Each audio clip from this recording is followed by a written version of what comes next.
Gracias, hermana Cristi, también que está con nosotros. Dios me los bendiga y que Dios use su vida con poder y gloria.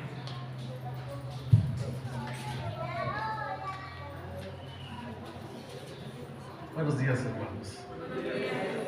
Me encontré aquí a los niños a su salón.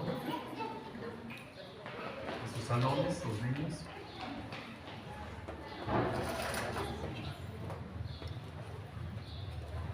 Mientras el hermano que estuvo dirigiendo cuando él empezó con el servicio, nos pidió que leyéramos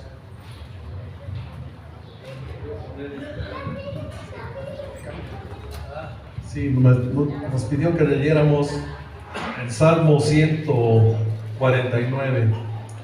En esta parte encontré, o se me hizo bastante llamativo, por decir de alguna manera, el verso 6. Destacó para mí en esta ocasión. Dice: exalten a Dios con sus gargantas. Y es lo que estuvimos haciendo mientras el hermano estuvo dirigiendo este culto, hermanos. Y dice: y espada de 2 filos en sus manos. ¿Tienen lista la espada, hermanos? Esta espada es de 2 filos porque corta por los 2 lados. Corta al que se dirige y también corta al que la utiliza. Es decir, cuando se da una enseñanza de esto, la enseñanza es recíproca. La enseñanza va y la enseñanza está también cortándonos a nosotros. En este sentido, hermanos, les voy a pedir que me ayuden a orar a Dios por este mensaje, por este compartimiento que voy a hacer ante ustedes.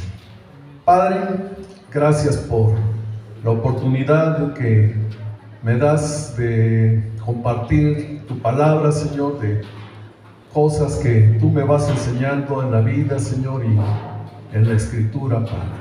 Bendice a mis hermanos, Padre, dales sabiduría, Señor, y a mí también, Padre, para poder expresar tu palabra, que sabemos que es muy profunda, Padre, y que enseña hasta lo más secreto de lo tuyo, Padre Celestial.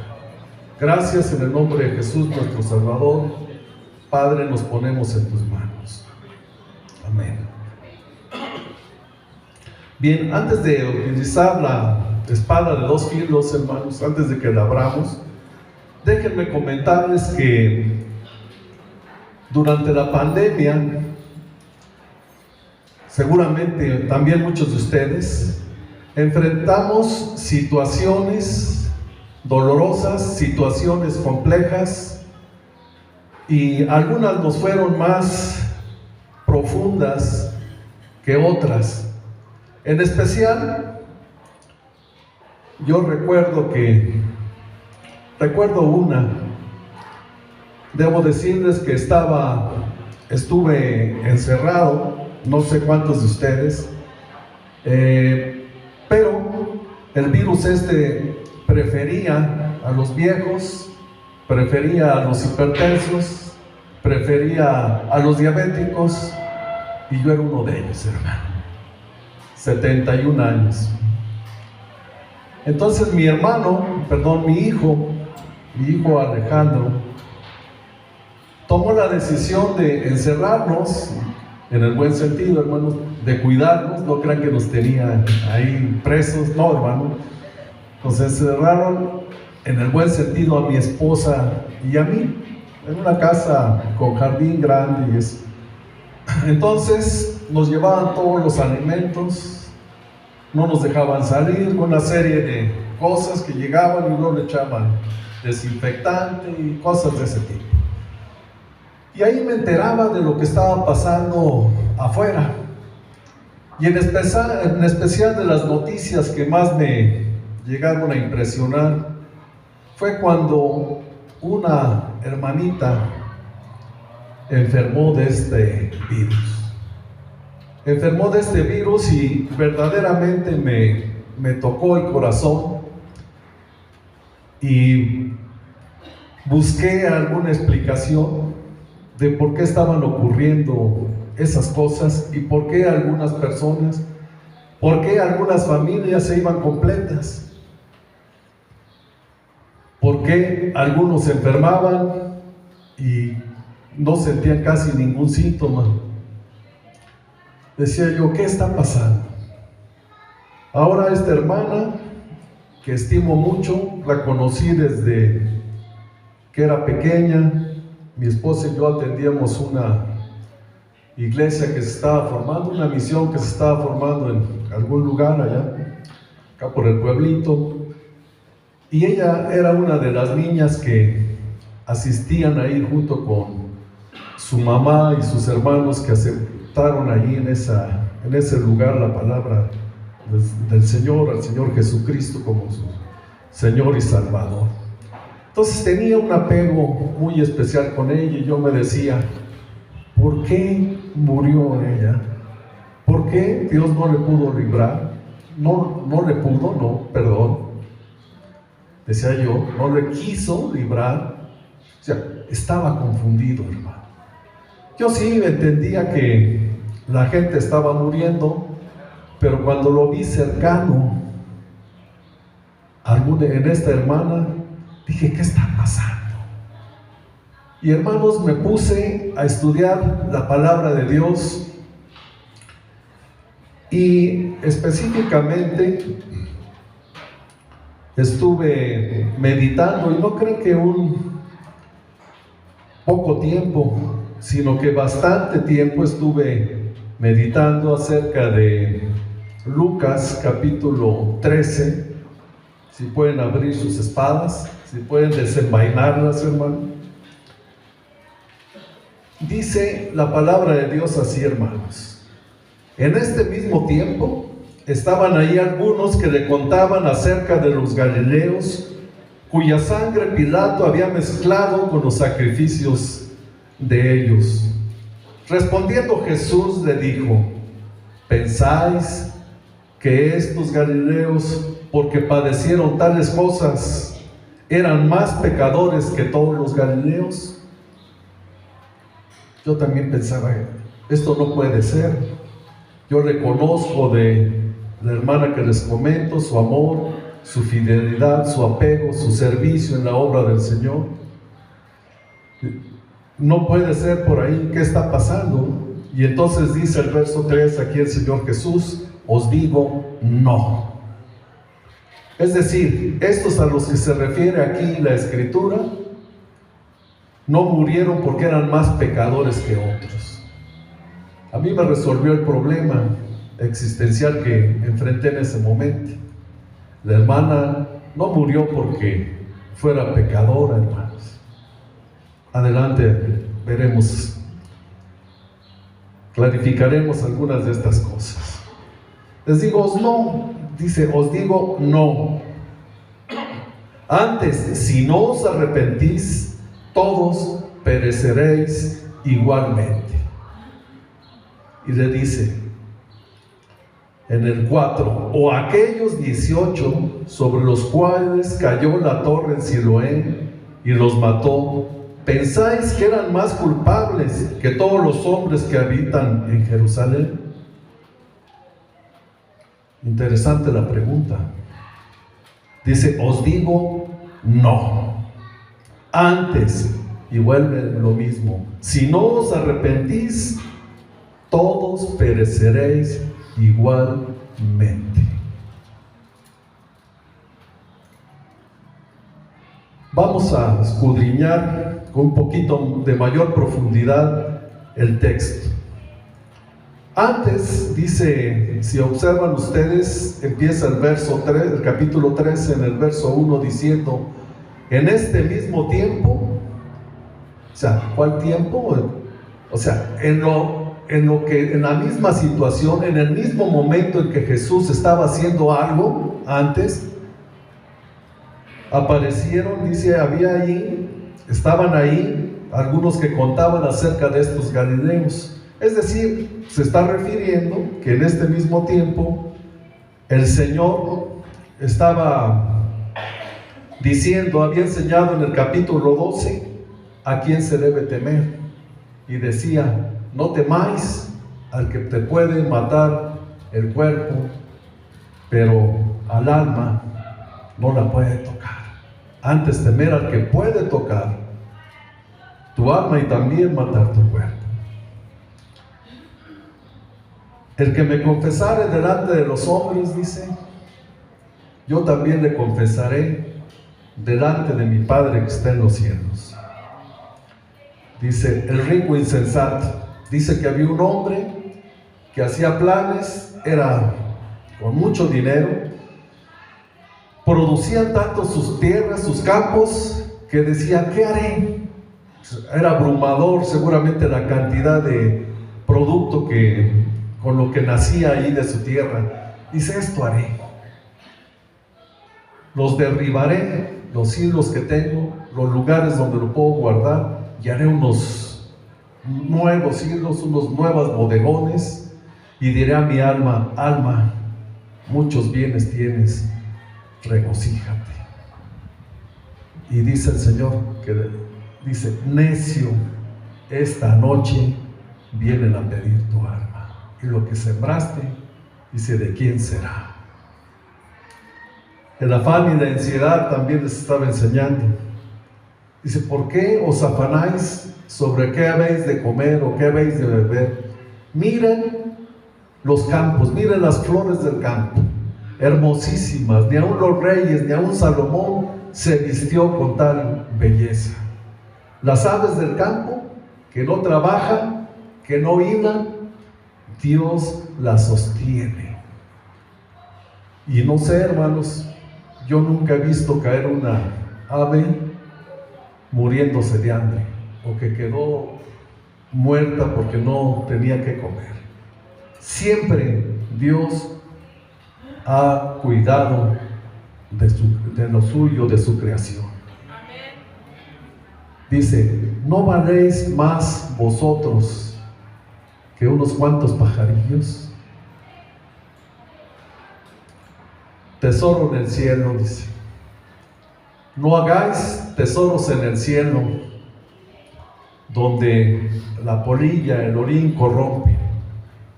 No hagáis tesoros en la tierra. Son 71 años, hermano. No hagáis tesoros en la tierra, hacerlos en el cielo. Allá los ladrones no roban, y el orín no corrompe, hermanos. Todo está firme.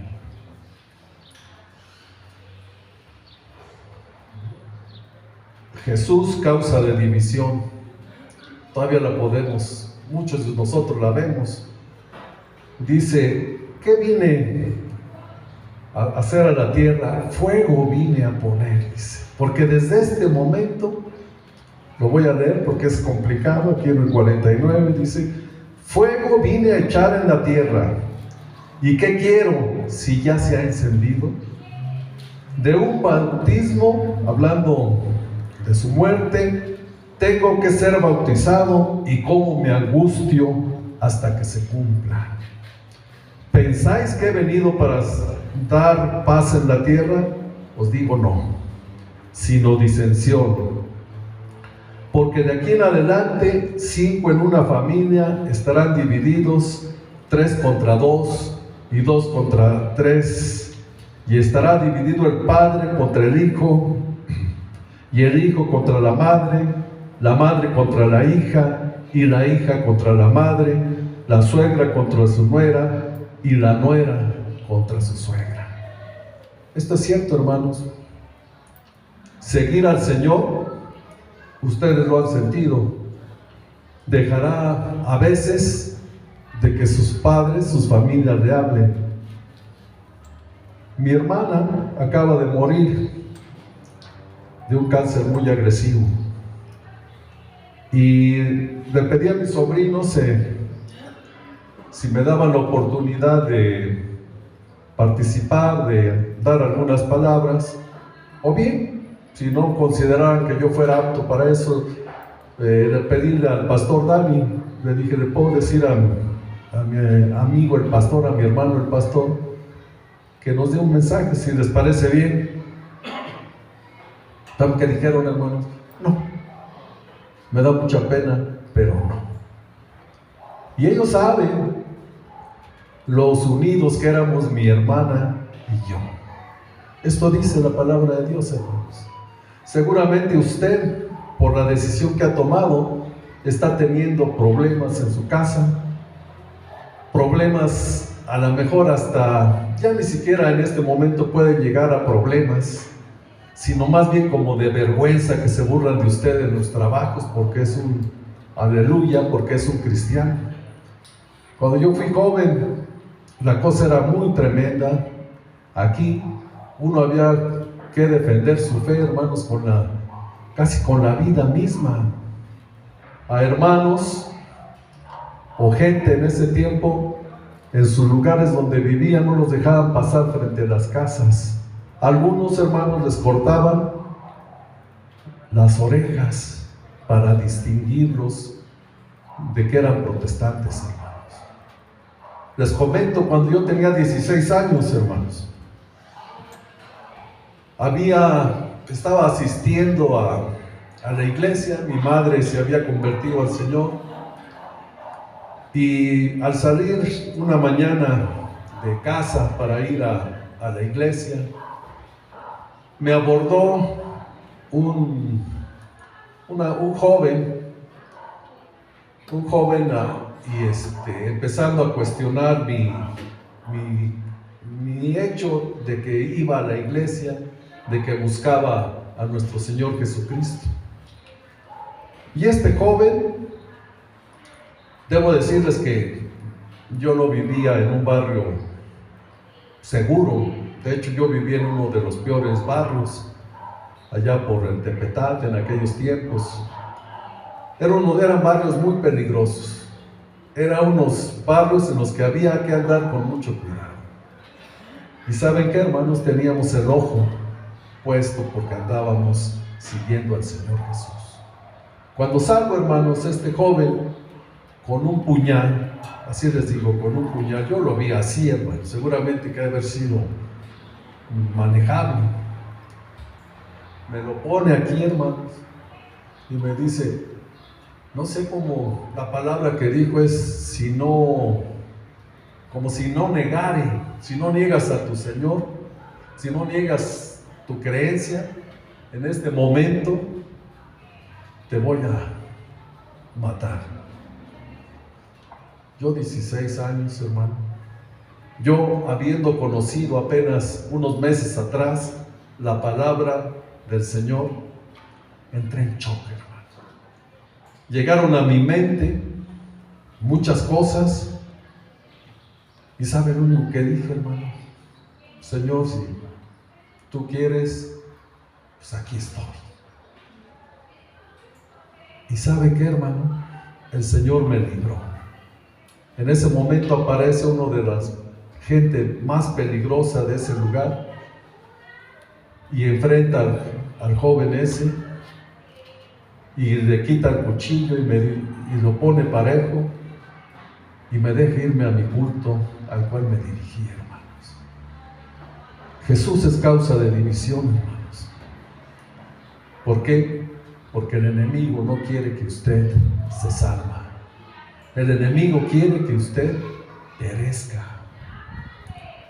Entonces, dentro de toda esa enseñanza tan preciosa, aquí estoy viendo que antes también dice, arréglate con tu adversario.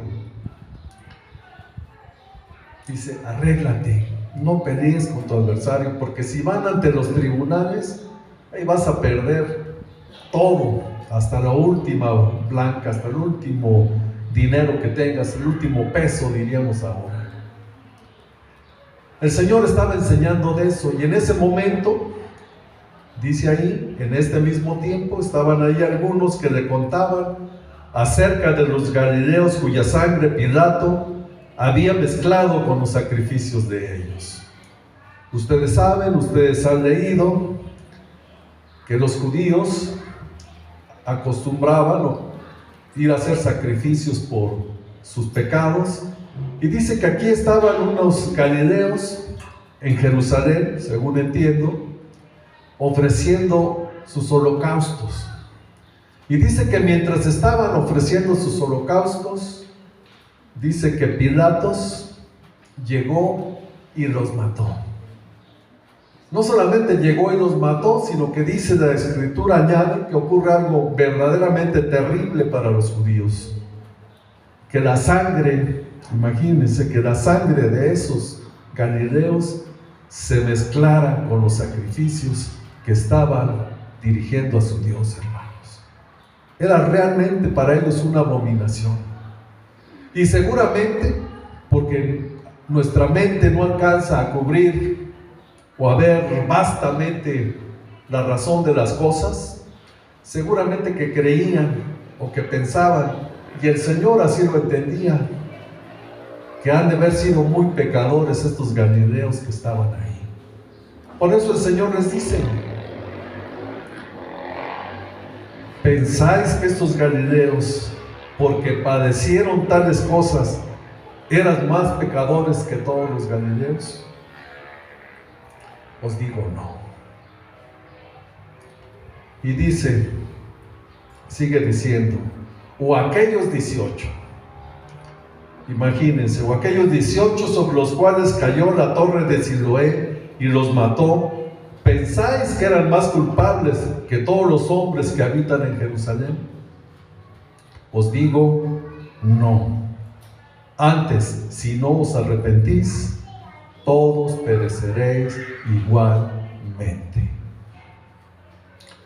Les comento que creo que hace como 2 semanas estaba yo en una vialidad revisando una cimentación, que es mi trabajo de ingeniería. Estaba revisando una cimentación y de pronto, mientras explicaba ahí unos detalles de unos planos, oímos un tronido. Ni siquiera volteamos. En mi cabeza pensé en un transformador, seguramente. Bueno, seguimos y de pronto el arquitecto con el que estaba hablando me dice: pero mira, hay humo. Ah, sí, mira, creo que se está quemando algo. Volteamos, estábamos a 40 metros, hermano, no más. Ahí se veía. Era un carro. Dice, parece que es un carro. Sí, vamos, no, yo creo que sí parece. Era tal las flamas que no se veía qué era lo que estaba pasando ahí.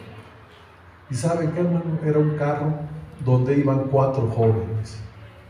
Hasta donde me enteré posteriormente que el arquitecto me platicó, porque yo me fui y él se quedó, porque era su obra, se quedó, y después me platicó todo lo que pasó y me dijo que uno murió quemado en el mismo auto. Los otros 3 dice que salieron, pero que iban vastamente quemados, tremendamente quemados. Y después me dice, y ahorita cuando me platicó, ya murió otro. Una tragedia, hermano. Pudiéramos pensar lo que estos galileos pensaban, eran peores que nosotros. Os digo no, diría el Señor Jesucristo. Antes, si no os arrepentís, todos pereceréis igualmente. Aquí hay una situación bastante complicada. Aquí se lee rápidamente. Quizás debo de añadir o de aclararles. Cuando dice, voy a volver a leer el verso 4, dice, o aquellos 18 sobre los cuales cayó la torre de Siloé y los mató, ¿pensáis que eran más culpables que todos los hombres que habitan en Jerusalén? ¿Notan ustedes que aquí está hablando primero de galileos y segundo, pues de judíos, son los que habitaban en Jerusalén? Estos dos son en realidad dos reinos que vienen de las tribus de las 12 tribus de Jacob. La primera tribu, la que se refiere de los galileos, es la que habitó al norte. Después del rey Salomón se dividió las familias de Jacob. Unos formaron el reino de Israel, que vivían en Samaria, y otros vivían en el sur, 2 tribus que vivían en Jerusalén. Y estas gentes, hermanos, los primeros, se separaron siguiendo vanas tradiciones que Dios no aprobaba, que Dios no aprueba, como la idolatría, como el culto a dioses que no son dioses, con ceremonias verdaderamente terribles, mezclando cosas sexuales, demoníacas, entregar a sus hijos a las flamas, a la muerte. Habían adoptado esas tribus esto, se mezclaron con los pueblos de esas zonas. Y esto es por lo que Mateo 4 dice, por aquí lo tengo, pero dice: tierra de Zabulón, tierra de Neftalí, camino del mar, del otro lado del Jordán, Galilea de los gentiles. El pueblo asentado en tinieblas vio gran luz, y los asentados en sombra de muerte, luz les resplandeció. Imagínense lo que Isaías había dicho y que acá repetía Mateo. Era un pueblo que habitaba en tinieblas, que estaba en sombra de muerte. Verdaderamente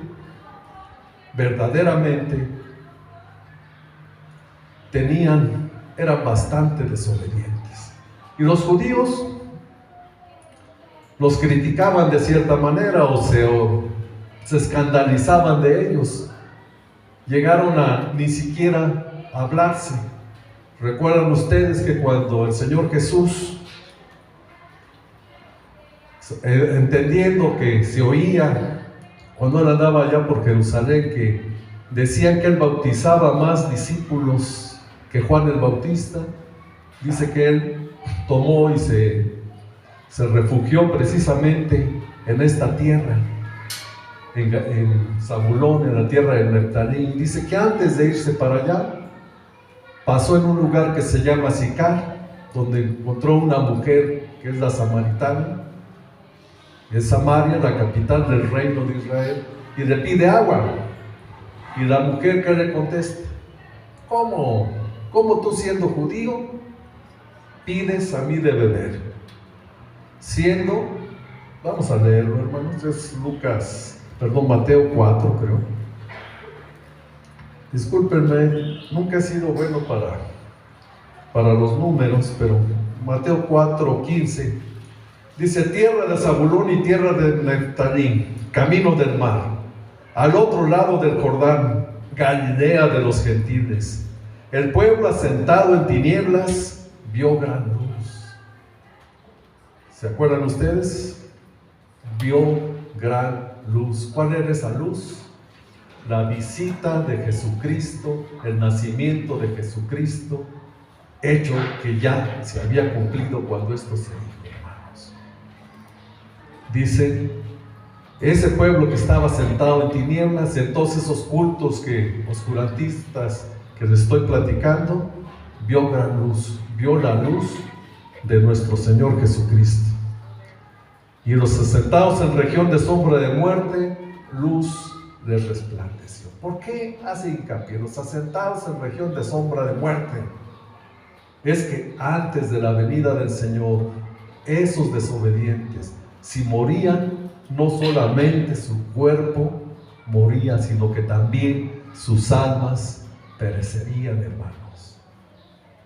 Y entonces, como los judíos se sentían, si bien no eran mejores, porque Ezequiel 23 dice que había una mujer que tuvo 2 hijas. Una, el reino de Israel, les da un nombre, dice Ahola, el nombre de Samaria, que es Israel, y el otro, el nombre de Jerusalén. Dice, había 2 hijas, Una se corrompió, pero la otra también. Y ambas estaban destinadas al castigo eterno. Ellos decían que era el pueblo de Dios.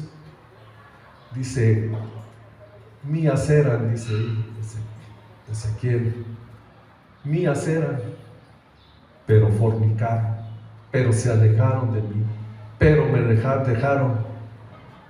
Y lo describe verdaderamente en forma tremenda Isaías cuando dice, oíd cielos y escucha tu tierra, porque habla Jehová. Crié hijos y los engrandecí, y ellos se rebelaron contra mí. Dice, Israel no entiende, mi pueblo no tiene conocimiento. Dice, el buey conoce el pesebre, conoce a su dueño, y el buey conoce a su dueño, y el asno el pesebre de su señor.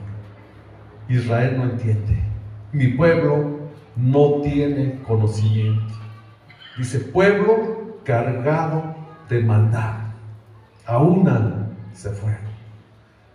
Sois herida e hinchazón. Imagínense cómo los veía el Señor a esas dos hijas de esa señora. Vosotros sois herida e hinchazón y podrida llaga. ¿Por qué queréis ser castigados aún? Y les dice, venid, venid a mí. Terrible, ¿verdad, hermanos? Lucas dice nuevamente, habría muchos más datos, quiero ir directo. No, hermano, nadie, verdaderamente nadie es bueno. Nuestras mejores justicias no son nada, son, dice la palabra de Dios, trapos de inmundicia. Ninguno de nosotros es mejor que otro. Todos estábamos destinados a la muerte. Romanos 3:23 nos dice, por cuanto todos pecaron, están destituidos de la gloria de Dios. Increíble, hermano. Esa es nuestra situación. Y nos dice, arrepentíos y convertíos para que sean perdonados vuestros pecados. En esta mañana yo les quiero dar la oportunidad, no que yo la pueda dar, hermanos, sino a que hagamos una reflexión de cómo hemos vivido, cómo es que estamos. Y hermanos, animarles que si están oprimidos por la vida, que el cinismo se provoca el estar en el Señor, una vida que no es fácil, hermanos. Acuérdense de Hebreos 11, por aquí voy a ir empezando a terminar, hermanos. Pero miren lo que dice Hebreos. Dice que por la fe da raíz muchas cosas, dice, pero voy a enfocarme directamente al 8. Dice, por la fe Abraham, siendo llamado, obedeció para salir al lugar que había de recibir como herencia y salir sin saber a dónde iba. Dios hizo eso con nosotros y Dios está haciendo ese llamado también ahora a nosotros. Le dice Abraham, para salir al lugar que había de recibir como herencia, y salió sin saber a dónde iba. Esa es nuestra situación, hermanos. El Señor nos llama y no sabemos a dónde vamos. Lo único que sabemos es que buscamos, como dice aquí la palabra de Dios, la tierra celestial. Dice, por la fe habitó como extranjero en la tierra prometida, como en tierra ajena, morando en tiendas con Isaac y Jacobo, coherederos de la misma promesa. ¿Sí ven cómo vivió Abraham? Él vivió como forastero, sabiendo que que no es la tierra prometida, no consistía en sí la tierra que en este momento están peleando judíos y palestinos, porque él la poseyó, él estuvo ahí, él vivió ahí, pero finalmente nunca se asentó, nunca hizo cosas como estas firmes, sino que siempre habitó en tiendas sabiendo que él estaba de paso. Esta es nuestra situación, hermanos. Nosotros estamos de paso. ¿Y qué sigue diciendo? Dice, por fe habitó como extranjero en la tierra prometida, como en tierra ajena, morando en tiendas con Isaac y Jacob, coherederos de la misma promesa. Y dice, habiendo hablado antes de Moisés o de las personas aquí mismo, o que habla aquí mismo de los que llamamos ahora los héroes de la fe, hermanos, dice que conforme a la fe murieron todos estos sin haber recibido lo prometido, sino mirando de lejos y creyéndolo y saludándolo y confesando que eran extranjeros y peregrinos sobre la tierra, hermanos. Parece ser que mi hermanita, la que les comentaba, murió, hermanos, pero ¿saben qué? Ella vivió esperando la ciudad celestial, hermanos. La ciudad preciosa, hermanos, de Jerusalén, donde el Señor mismo será la luz de esa ciudad, y el Señor Jesús, Él mismo, nos estará ministrando, estaremos gozando de la presencia del Señor. Largo sería, hermanos, entrar a hablar de cómo es aquella patria celestial, pero les digo una cosa. La Escritura dice que cosa que ojo no vio ni oyó es la que Dios tiene preparadas para nosotros. Solo un poco de tiempo, solo un poco de tiempo, como dice aquí la Escritura, no vemos todavía, no hemos llegado a la patria celestial, sino que, hermanos, lo creemos y nos estiramos y nos esforzamos, la vemos de lejos, pero no perdemos la mira de la tierra celestial, hermanos. ¿Y sabe qué, hermanos? El Señor todavía nos está diciendo, venid, arrepentidos y convertidos. Finalmente quisiera decirle, por si alguien no se ha arrepentido, si alguien no ha llegado a llamar a Jesús su Señor y Salvador, Romanos dice que es, o yo observo que es muy simple.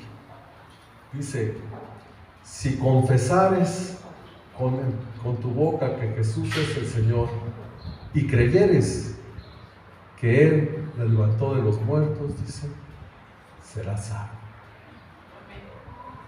Cierto, moriremos, hermanos. Los cristianos decimos que morimos, pero el Señor vendrá y resucitará a los suyos, hermanos. Puedo alargarme, hermanos, pero sé que ustedes saben bastante. Dios les ha enseñado en sus corazones, y solamente les platicaba esto, o les comentaba esto, o les compartía esto, para animar sus corazones, hermanos, y decirles, ya falta poco, hermanos. Si no morimos, el Señor vendrá, y si morimos, resucitaremos con el Señor nuestro Dios. Dios les bendiga, hermanos.